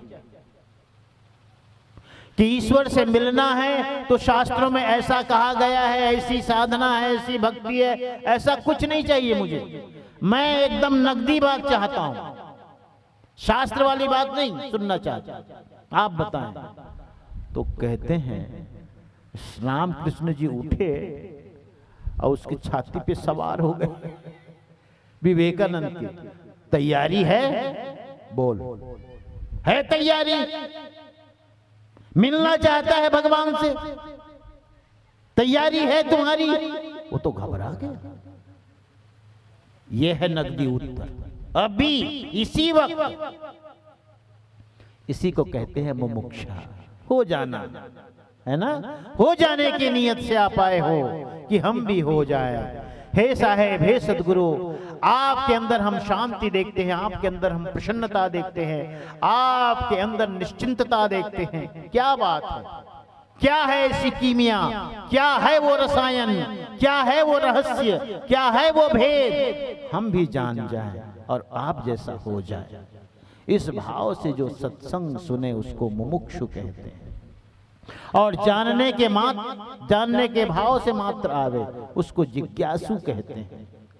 और न जिसके अंदर जिज्ञासा है ना मुमुक्षु है, मुमुक्षा है। बस ऐसे ही इधर से जा रहे थे तो माइक में आवाज सुने तो आ गए। ये है कुतूहल, है ना। तो प्यारे हंसजनों, ये तीन बातें बड़ी दुर्लभ साहब ने कही। क्या कही? मानुष तन सदगुरु मिलन मोक्ष की इच्छा होए। मोक्ष की इच्छा हो जाए। हो गया साहब, बहुत देख लिया जीवन को मैंने, बहुत हो गया। हाँ, धन भी देखा, पद भी देखा, प्रतिष्ठा भी देखी, परिवार भी देखा, सब देखा। अब बस मन में एक ही भाव है कि मेरी मुक्ति हो जाए, मैं कल्याण को उपलब्ध हो जाऊं। अष्टावक्र के सामने राजा जनक ऐसे ही कहते हैं, कथम सुखम अवाप्नोति। हे सदगुरु, मैं कैसे सुख को प्राप्त करूं? कथम मुक्तिर भविष्यति, मैं मुक्ति को कैसे उपलब्ध हो जाऊं? और वैराग्यम च कथम प्राप्तम, वैराग्य को मैं कैसे प्राप्त कर लूं? आप मुझे इसकी विधि बताओ, इसकी युक्ति बताओ। ऐसे मुमुक्षा का भाव लेके मैं होना चाहता हूं, बस जानना नहीं, हो जाना चाहता हूं। जैसे एक कैदी है, जेल के अंदर है, देखा रे संतरी भी खड़े हैं और ये कारागार है, दरवाजा बंद है, गेट बंद है। ठीक है, ये कुतूहल हो गया। जिज्ञासा क्या है? मैं क्यों आया यहां? ये बंद क्यों है? कैसे होगा? क्या कारण था? ये जिज्ञासा है। और वही कैदी वहां से निकलने की कोशिश करे, ये है मुमुक्षा। भागने की कोशिश करे, ये मुमुक्षा है ना। तो ऐसे ही हम अपने जीवन के दुखों से निकलने का यत्न करें प्यारे हंसजनों, और हम मुमुक्षु बने। और ये मुमुक्षु बनने के लिए गुरु का सानिध्य जरूरी है, गुरु का सत्संग जरूरी है। और गुरु का सानिध्य कैसे मिलता है? जब हम मनुष्य जीवन की महिमा को जानने के लिए उत्सुक होते हैं कि मनुष्य का जीवन क्या है, मनुष्य जीवन की महिमा क्या है, और मनुष्यत्व क्या है, मनुष्य होना क्या है। ये परिचय मिलता है सत्संग से, और सत्संग से ही हमारे अंदर मोक्ष की चाहना जगती है। तो कल हम आपको ये बताएंगे कि गुरु क्या है, गुरु की महिमा क्या है, और गुरु जीवन में क्यों जरूरी है, किन किन ने गुरु करके अपने जीवन को सार्थक किया। तो कल गुरु के विषय में विशेष रूप से बताएंगे। और भी आप जो लोग हैं, सुनने आए हैं, वे अपने जानकार परिचितों को, रिश्तेदारों को, परिवारों को और इष्ट मित्रों को बताएं, ताकि हमारे जो रामपाल जी और पूरे परिवार ने जो इतना बड़ा पंडाल की व्यवस्था बनाई है, हाँ, ये सार्थक हो सके। कल अंतिम दिन है, दोपहर में बढ़िया सत्संग होगा, और उसके बाद शाम को चौका आरती का भी प्रसंग है। तो आप सभी लोग कल भी आना, है ना। मैं आपको पुनः कहूं कि बहुत बड़ी बात है कि सुदूर क्षेत्र में, है ना, इन क्षेत्रों में सत्संग कम होता है ना। इसलिए सुदूर क्षेत्र में सत्संग का आयोजन हुआ, ताकि आसपास के जो जनता है, आसपास के जो गांव के लोग हैं, वे यहाँ आकर इसका लाभ ले सकें। ये बहुत बड़ी बात है। बहुत शुभ संकल्प है हमारे हृदय राम जी का, है ना, कि मैं ऐसा सत्संग कराऊं कि आसपास के सब लोग आकर के यहाँ सुन सकें, अपने मन को धो सकें। शरीर को तो रोज धोते हो आप, कुआं में, बावली में, नल में, तालाब में, नदी में। मन को धोने का एक ही साधन है सत्संग, सत्संग है। और मन का धोना सबसे ज्यादा जरूरी है। तन गंदा रहे तो गंदा, मन गंदा ना हो। कपड़े गंदे रहे तो कोई बात नहीं, मन गंदा ना हो। और तन और कपड़े बहुत सुंदर है, लेकिन मन से कोई व्यक्ति गंदा है तो कभी भी सम्मान को प्राप्त नहीं करता। लोग कहते हैं अरे बस दिखावा है, दिखता बस, मन से अच्छा नहीं। तो मन को धोने के लिए सत्संग का आयोजन किया जाता है। हाँ, कि मन के जो 3 दोष हैं, मल, विक्षेप और आवरण, ये तीनों दोष मिटने चाहिए। मल का मतलब कश्मल, कश्मल जो है कर्म के द्वारा, मन का जो मैल है कश्मल, वो कर्म के द्वारा वो मैल धुलता है। और विक्षेप भक्ति के द्वारा मन की चंचलता, मन की चंचलता रुकती है भक्ति से, प्रेम से, पूजा से, उपासना से। और आवरण ज्ञान से, आवरण यानी संशय, भ्रम, ज्ञान से। और ज्ञान के लिए सत्संग रखा जाता है। तो मन के त्रिदोषों के निवारण के लिए यह सत्संग का आयोजन किया गया है। आप सब कल पुनः पधारेंगे। और अभी शाम के समय किनके घर आरती चौका है? पड़ोस में है, हम जहां हम रहते हैं, क्या तो नाम है उनका, उनके यहाँ चौका आरती का प्रसंग है। इसलिए अभी वाणी को यहीं पर विराम देते हैं। और सब लोग जरा जोर से जय बोलें। सदगुरु कबीर साहेब की, काशी लहर तारा धाम की, लहर तारा धाम की, खरसिया धाम की, पंसी हुजूर साहेब की, सभी भक्त हंस जनों की जय।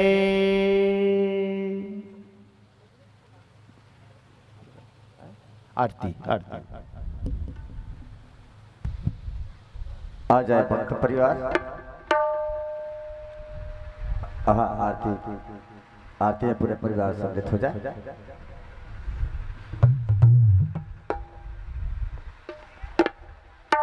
सभी अपने अपने स्थान पे आरती में खड़े हो जाए। पूरे परिवार आ जाए आरती में।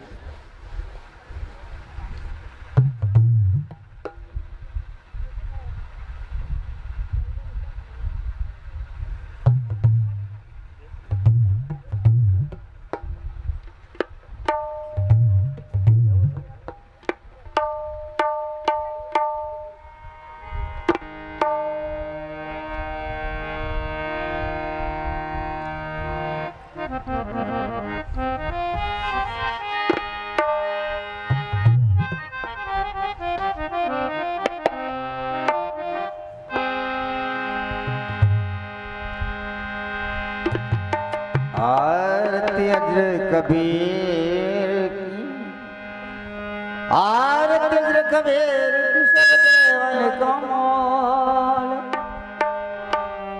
या घर आरती साज है मिट गए संशय सो।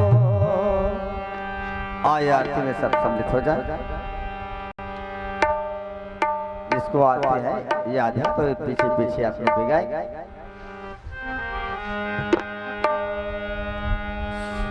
चलो सखी आरती उतारे,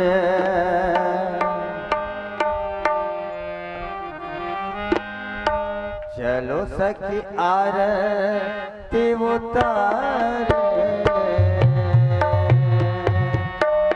चलो सखी आरती उतारे, के सत्य गुरु साहेब की। चलो सखी आरती उतारे, चलो सखी आरती उतारे, के सत्य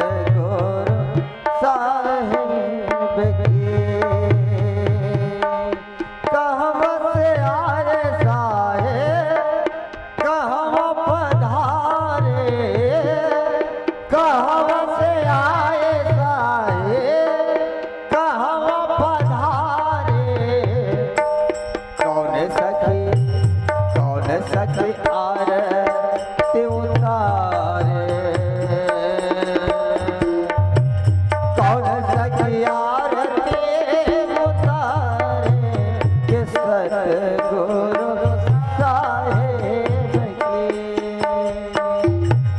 सतयुग में आए साहेब मथुरा पधारे सतयुग में आए साहेब मथुरा पधारे मथुरा पधारे सत सुखरेत कहावे हे बसरे आरते उतारे हे बसरे आरते उतारे सतगुरु साहेब की सतगुरु साहेब की त्रेता में आए साहेब लंका पधारे त्रेता में आए साहेब लंका पधारे लंका पधारे साहेब मुनिन्द्र कहावे मदोदरी मदोदरी आरती उतारे मदोदरी आरती उतारे सतगुरु साहेब की चलो सखी आरती उतारे चलो सखी आरती उतारे सतगुरु साहेब की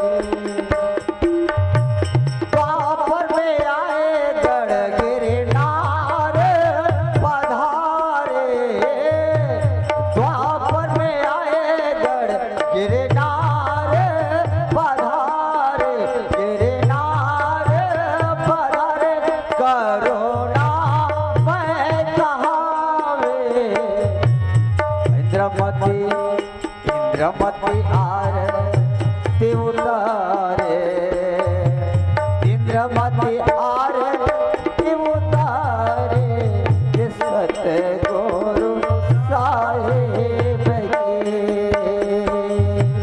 चलो सखी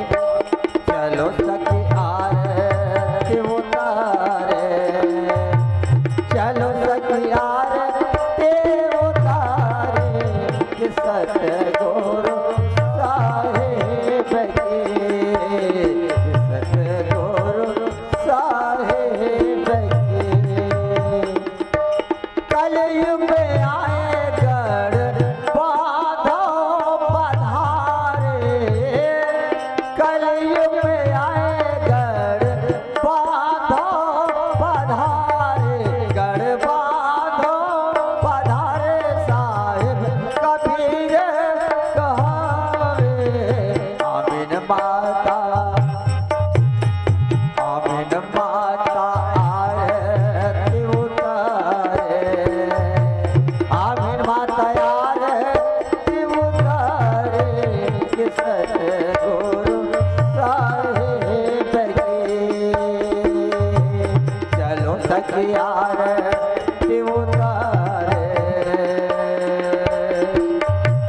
चलो सखी आरती उतारे सतगुरु साहेब की चारों दिशा से हो चारों गुरु आए चारों दिशा से हो चारों गुरु आए चारों गुरु आए हो चारों गुरु आए भक्त सब भक्त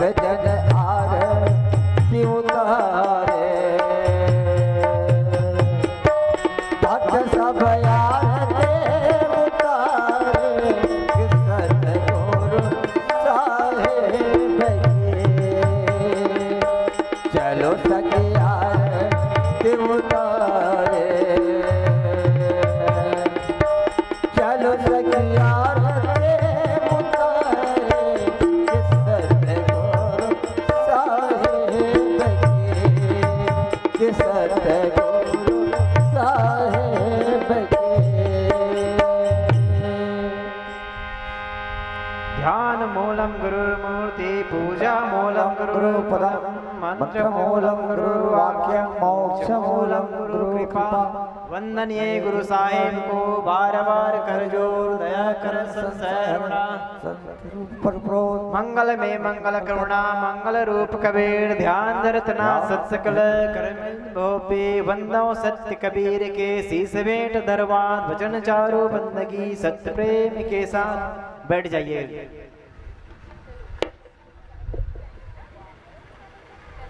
बोलिए सतगुरु कबीर साहेब की जय। ज्ञानी को ध्यानी को नागा को निर्माण को गुप्त को प्रकट को चार गुरु वंश 42 को आज की संध्यार्थ की बंदगी साहेब बंदगी साहेब बंदगी साहेब। बोलिए सतगुरु कबीर साहेब की सतगुरु प्राकट्य धाम लाड़तारा की श्री गुरु धनी धर्मदास साहेब की चार गुरु वंश 42 की आचार्य गद्दी कबीर धर्म स्थान खरसिया की पंचज गौतमनाम साहेब की पंचज प्रकाश नाम साहेब की पंचज रुदित नाम साहेब की पंचज मुक्तमण नाम साहेब की पंचज अर्धनाम साहेब की परम पूज्य श्री धर्माधिकारी साहेब की सकल सन महापुरुषों की साहेब बंदगी आए जो गुरु भेंट बंदगी में जो भी आते हैं आने चाहते हैं इच्छुक है आए गुरु बंदगी करें। उसके बाद फिर और अगला कार्यक्रम आपके बीच में हो गई है बात चर्चा हो गई। आए जिसको भी गुरु दर्शन चरण लेना है आए कुछ समय उसके बाद चले जब तक छोटे से बच्चे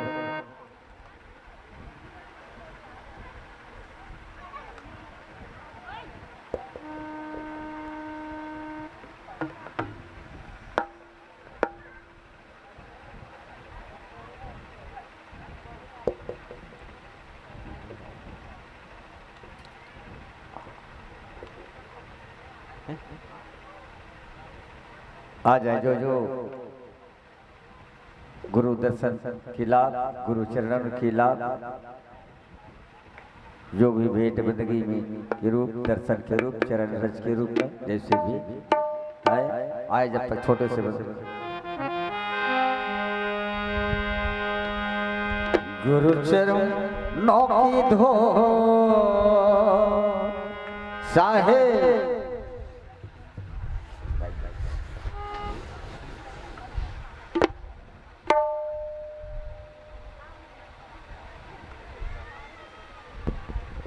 हमारे बीच में नरेंद्र जी हैं बागद्वार निवासी और इन्होंने अपने गांव में साहू समाज और सब मिल करके बहुत ही अच्छा सत्संग का आयोजन किया। प्रथम बार मेरा सत्संग हुआ था और कोई 14 वर्षों के बाद इनके गांव में सत्संग हुआ। नरेंद्र जी हैं जरा हाथ जोड़ लो। साहेब बंदगी साहेब बहुत ही सुंदर आयोजन इनके गांव में हुआ पहली बार हुआ और बड़े सत्संगी लोग वहां मैंने देखे बहुत सुंदर है ना। सब लोग आते थे सुनते थे बैठते थे और बहुत बढ़िया दान दक्षिणा भी ये सबने किया। कोई ऐसा घर नहीं छूटा होगा जिन्होंने अन्न से द्रव्य से दान न किया हो। हाँ बहुत बढ़िया बहुत बहुत धन्यवाद नरेंद्र तुमको अपने गांव में सत्संग कराने के लिए। पूरे ग्रामीण साहू समाज के तत्वावधान में वो कार्यक्रम संपन्न हुआ है। जय जय साहिब बंदगी साहब। सभी भक्तहंस जनों से निवेदन है कि साहेब के दर्शन करते हुए वहाँ भोजन पंडाल में नहीं दर्शन करते हुए साहेब का आशीर्वाद लेते हुए अपने अपने स्थान पर बैठे।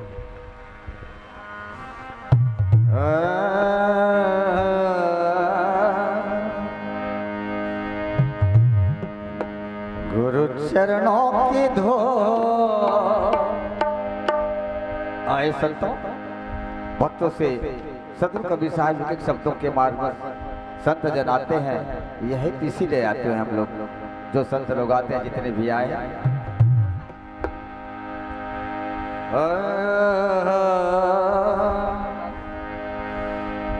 गुरु चरणों के धोर मस्तक लागी रहे, गुरु चरणन की धोल मस्तक लागी रहे, गुरु चरणन की धोल मस्तक लागी रहे, गुरु चरण।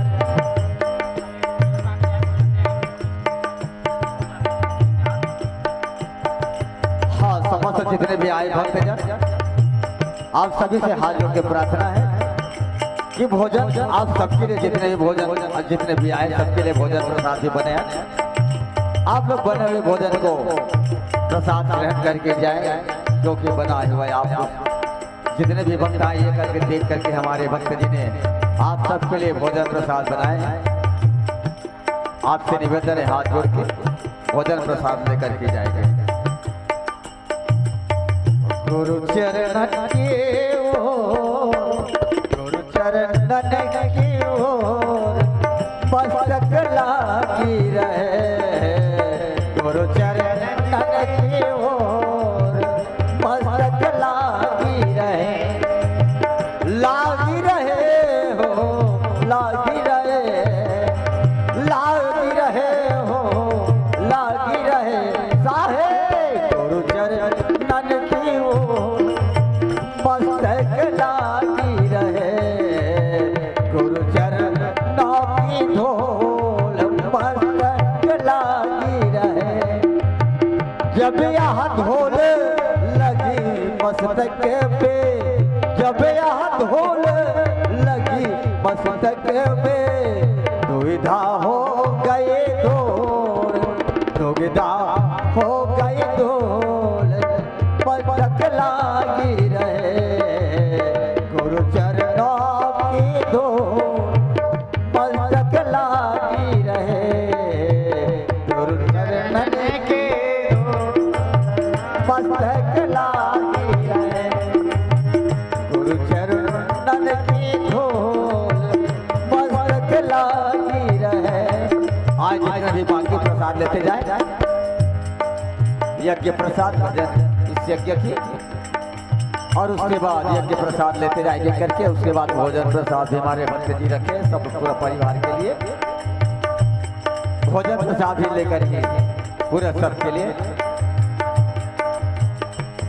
और गुरु चरणों की धोल मस्तक लागी रहे, गुरु चरणन की धोल मस्तक लागी रहे, लागी रहे हो, लागी रहे, लागी रहे हो, लागी रहे, गुरु चरणों के धोल मस्तक लागी रहे, गुरु चरणन की धोल मस्तक लागी रहे, गुरु चरणन के धोल मस्तक लागी रहे, गुरु चरणन के धोल मस्तक लागी रहे। यह संसार विघ्न के घाटे, यह संसार विघ्न के घाटे, यह संसार विघ्न के घाटे, यह संसार विघ्न के घाटे, जो निकले सो सोर, जो निकले सो सोर मस्तक लागी रहे, गुरु चरणों की धोल मस्तक लागी रहे, गुरु चरणन के धोल मस्तक लागी रहे, गुरु चरणन के धोल मस्तक लागी रहे, लागी रहे हो, लागी रहे, लागी रहे हो, लागी रहे,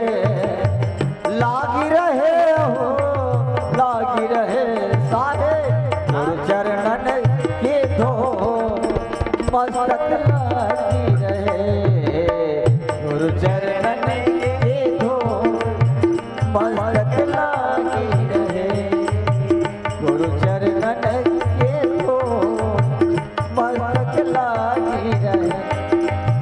राम भक्ति राम आनंद लावे, राम भक्ति राम आनंद लावे, राम भक्ति राम आनंद लावे, राम भक्ति राम आनंद लावे, राम आनंद लाए, राम आनंद लावे, राम आनंद लावे, राम आनंद लावे। करो कबीर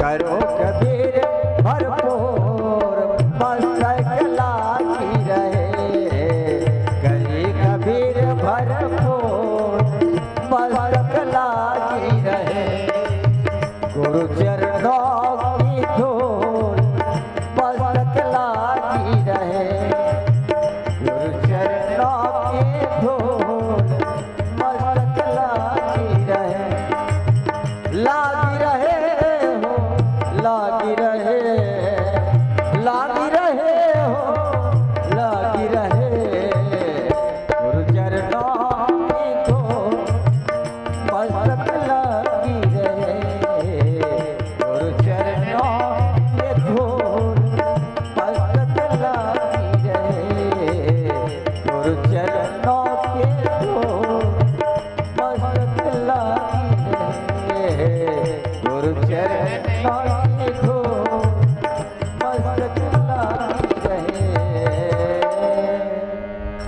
बोलिए सतगुरु कबीर साहब की जय, भक्त परिवार की जय, आज की आनंद की जय, धर्म अधिकारी साहब की जय, खरसिया धाम की जय, काशी लहर तारा धाम की जय, आए हुए सभी भक्तों की जय, सकल हंस को शाही बंदगी साहिब। आए एक एक करके आए, प्रसाद लेते जाए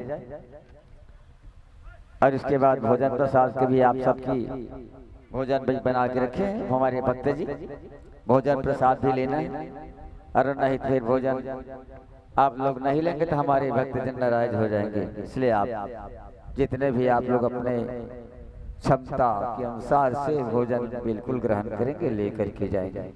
बोलिए सतगुरु कबीर साहब की जय।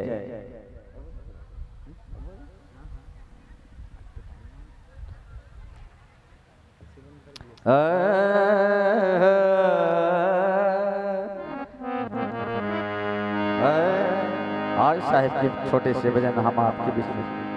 ऐसे तो प्रकाश संत गुरुजन जो आते हैं हमारे जीवन को अंधकार को हटाने के लिए, प्रकाश डालने के लिए आते आए, प्रकाश डालने की कोशिश।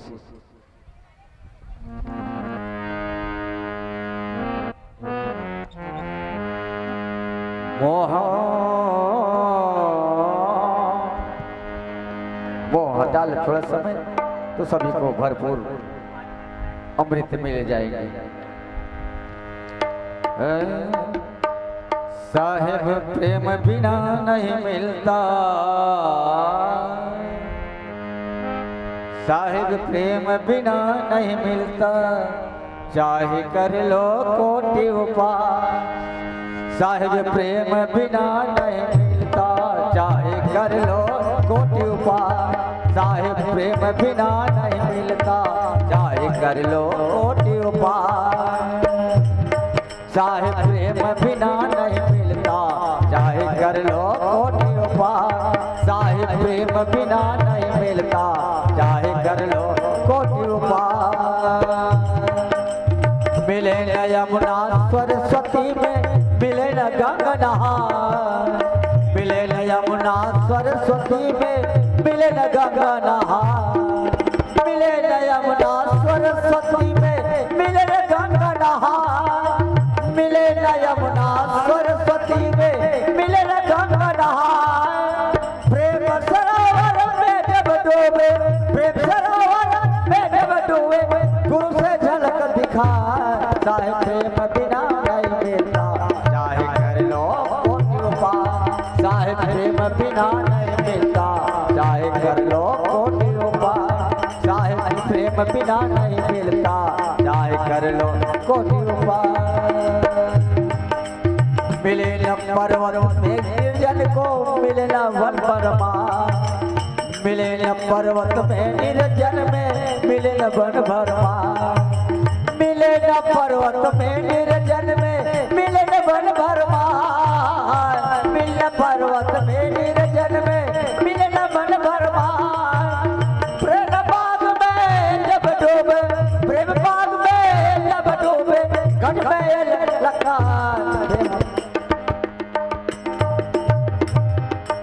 प्रेम बिना कोटि उपाय। साहेब प्रेम बिना नहीं मिलता, चाहे कर ले कोटि उपाय। साहेब प्रेम बिना नहीं मिलता, चाहे कर ले कोटि उपाय।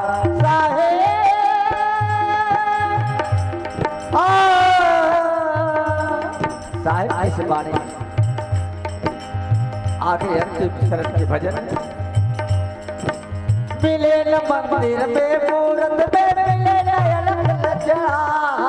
मिले न मंदिर में मूरत में, मिले न अलग जगह। मिले न मंदिर में मूरत में, मिले न अलग जगह। सत्य पुरुष के दर्शन से, सत्य गुरु के दर्शन से तुरंत प्रकट हो जाए। साहेब प्रेम बिना नहीं मिलता, चाहे कर लो कोटि उपाय।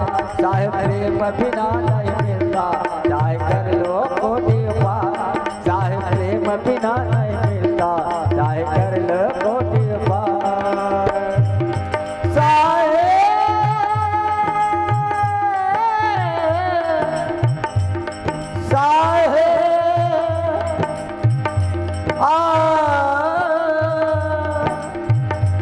साहेब प्रेम बिना नहीं मिलता, साहेब प्रेम बिना नहीं मिलता, चाहे कर लो कोटि उपाय। साहेब प्रेम बिना नहीं मिलता, चाहे कर लो कोटि उपाय। साहेब प्रेम बिना नहीं मिलता, चाहे कर लो कोटि उपाय। बोले सत कबीर साहब की जय, दरबारकारी साहब की जय, काशी लहरतारा धाम की जय, खरसिया धाम की जय, आज की आनंद की जय। साहिब बंदगी साहिब।